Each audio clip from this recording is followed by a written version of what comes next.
continuing on with the practice of dimensional analysis. Sometimes dimensional analysis can involve different equations and can be actually a little bit more challenging just because of the wording. When the good thing to do is to actually figure out, again, kind of what you need based off of what you're given. So, in the manufacturing of computer chips, cylinders of silicon are cut into thin wafers that are 3 inches in diameter. Okay, so I have a diameter given, and I'm talking about cylinders. So I'm just going to draw myself a little sketch. I have a cylinder, and I know that the diameter is 3 inches. It has a mass of 150 grams, 1.50 grams. So I'm given, if I start to organize myself, 3 inches. This is the diameter. And the mass, 1.50 grams. How thick in millimeters is each wafer if silicon is 2.33 grams per milliliter? This is the density.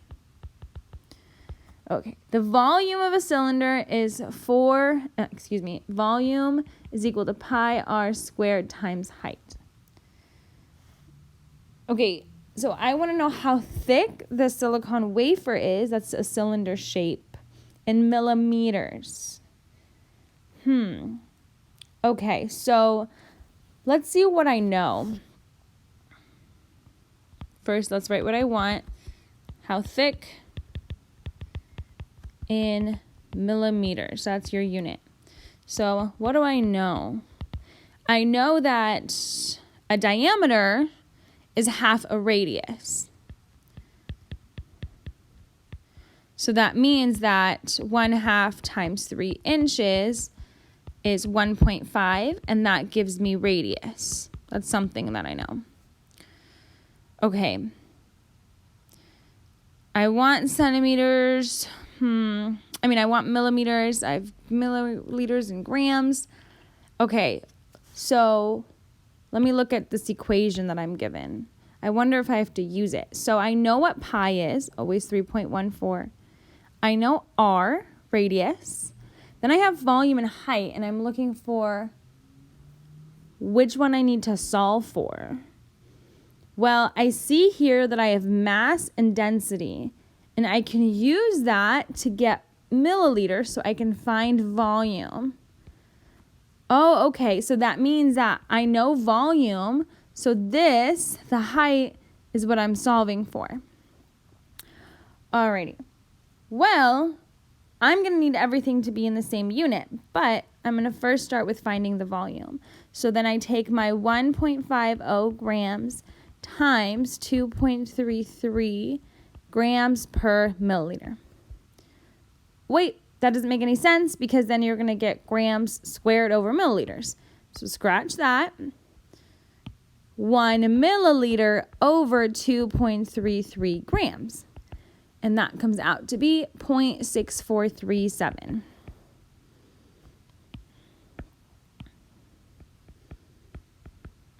Perfect. Okay, well, I just realized that from this equation, I want to solve for the height.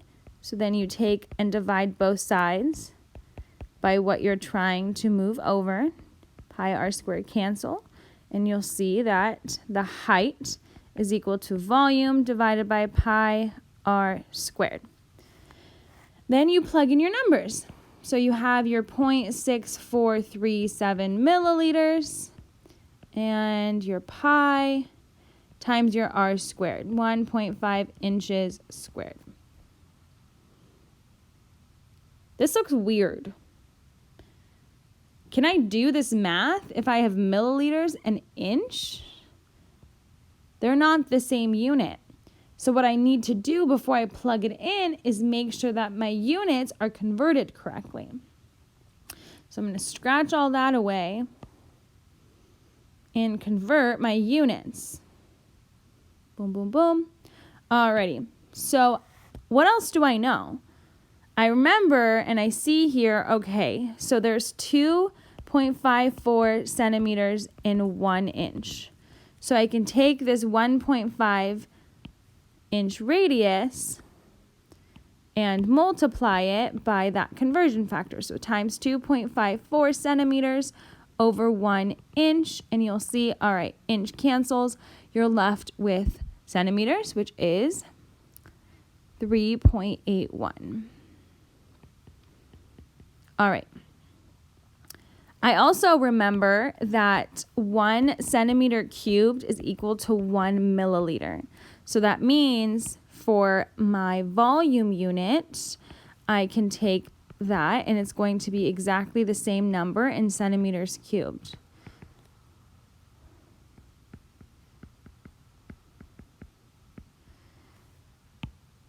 And now I'm in centimeters. Even though I want millimeters, one of two ways what I could do. I could convert everything to millimeters or solve my height and then convert at the end.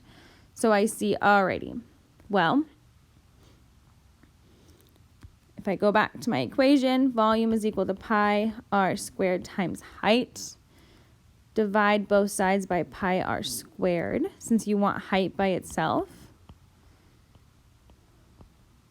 You see that volume will be pi r squared is equal to height. And then you just plug it in. Your volume is 0.6437 centimeters cubed divided by pi 3.14 times your radius 3.81 centimeters squared. So then the question comes up, how are my centimeters cubed going to cancel? Because you're squaring the radius, you will get centimeters cubed over centimeters squared.